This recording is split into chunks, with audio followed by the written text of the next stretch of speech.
उर्दू सिर्फ एक जुबान नहीं बल्कि तहजीब और अदब की पहचान है और यही पहचान अपने भारत की शान भी है। भारत में उर्दू को संविधान की 22वीं अनुसूचित भाषाओं में शामिल किया हुआ है। उत्तर प्रदेश, बिहार, तेलंगाना, जम्मू कश्मीर जैसे प्रदेशों में उर्दू का बड़ा प्रभाव है। लेकिन तब क्या हो जब उसी उर्दू को हटा दिया जाए और हटाने पर विरोध किया जाए और विरोध करने पर आपको ही गुनहगार बनाकर सजा दे दी जाए।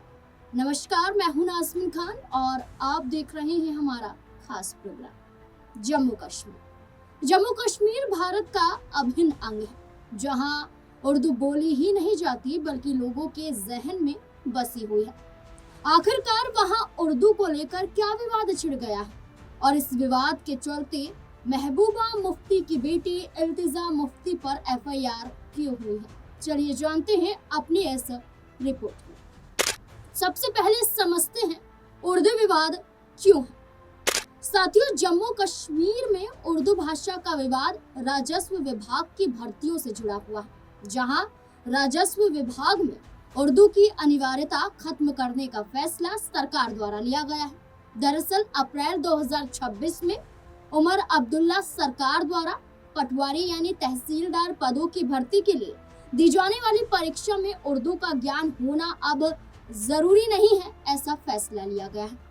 सरकार के इस फैसले के बाद पीपुल्स डेमोक्रेटिक पार्टी यानी कि पीडीपी ने इसे स्थानीय पहचान और संस्कृति पर हमला बताते हुए विरोध प्रदर्शन शुरू कर दिया है। अब बात करते हैं फैसले पर इल्तिजा मुफ्ती ने क्या कहा।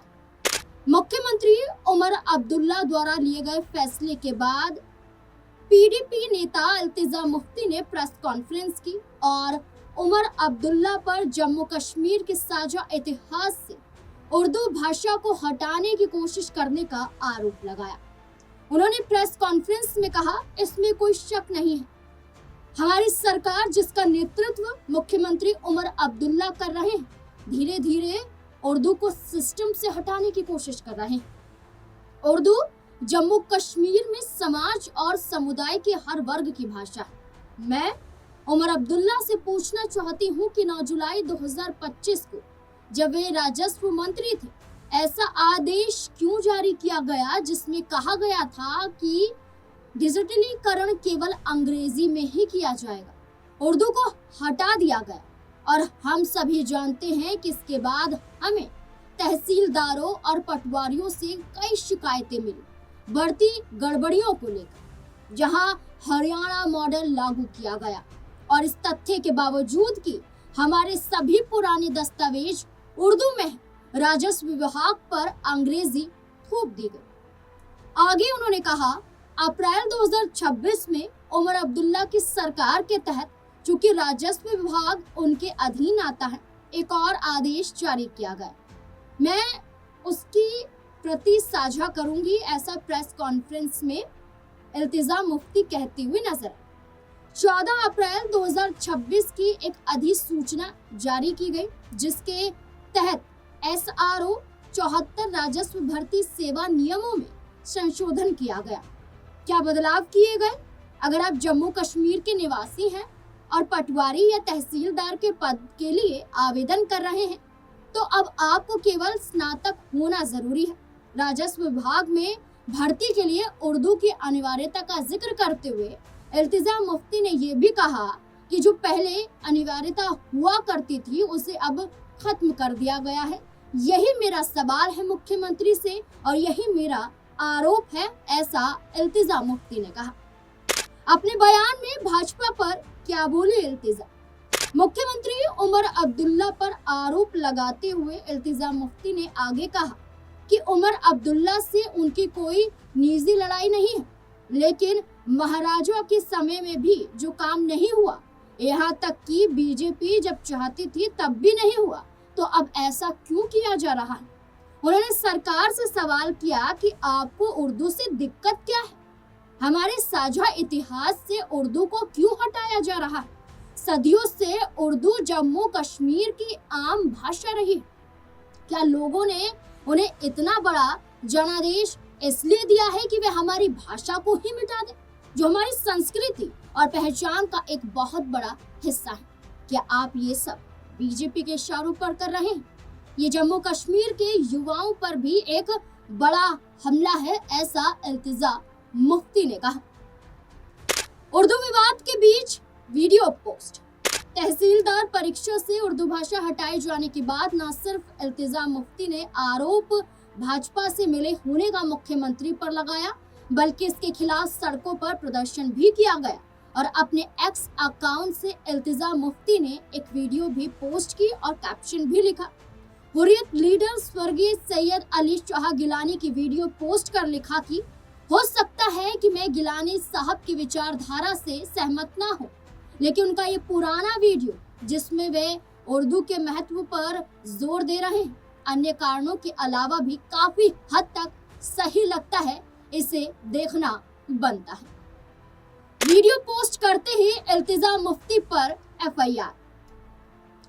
दरअसल इस विरोध के बीच जम्मू कश्मीर पुलिस ने पीडीपी नेता इल्तिजा मुफ्ती और दूसरों के खिलाफ सोशल मीडिया पर अलगाववादी कंटेंट फैलाने के आरोप में एफआईआर दर्ज कर ली है।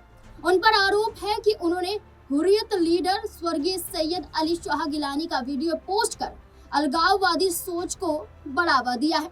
ये मामला श्रीनगर के साइबर पुलिस स्टेशन में एफआईआर नंबर 11/2026 के तहत पर दर्ज किया गया है।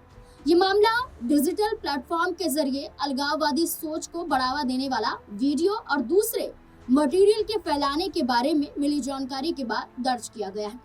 ये सामग्री गैरकानूनी गतिविधियों को भड़काने और भारत की शांति, संप्रभुता, अखंडता को नुकसान पहुंचाने के इरादे से फैलाई जा रही थी, ऐसा एफआईआर में कहा गया।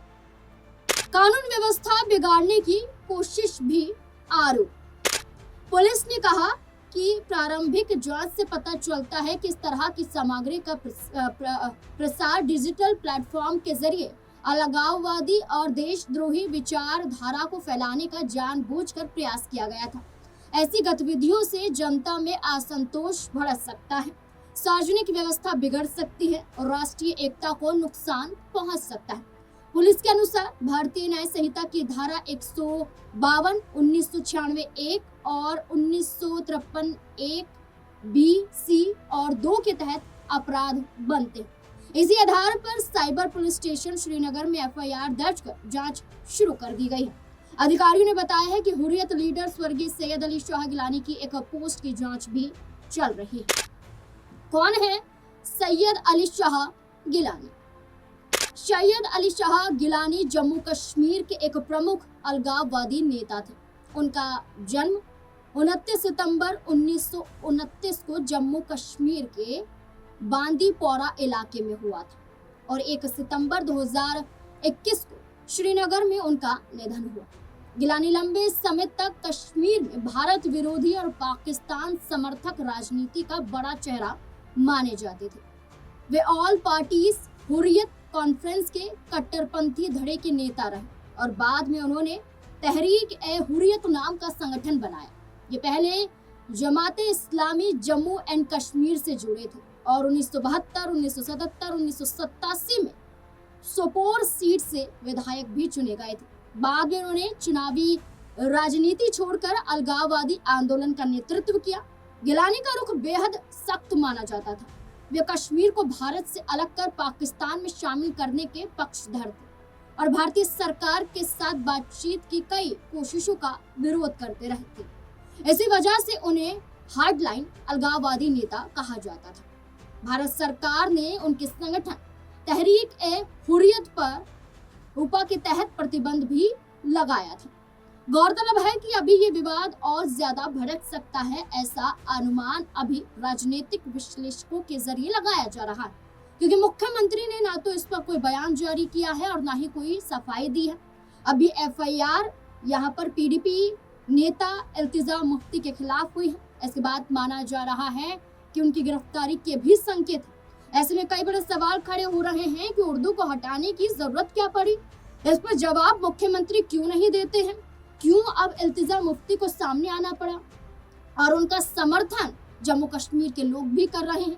क्या इसका असर सरकार पर नकारात्मक रूप से पड़ता हुआ नजर आएगा? इस पूरे मुद्दे को लेकर आप क्या सोचते हैं? अपनी राय कमेंट सेक्शन में जरूर दें।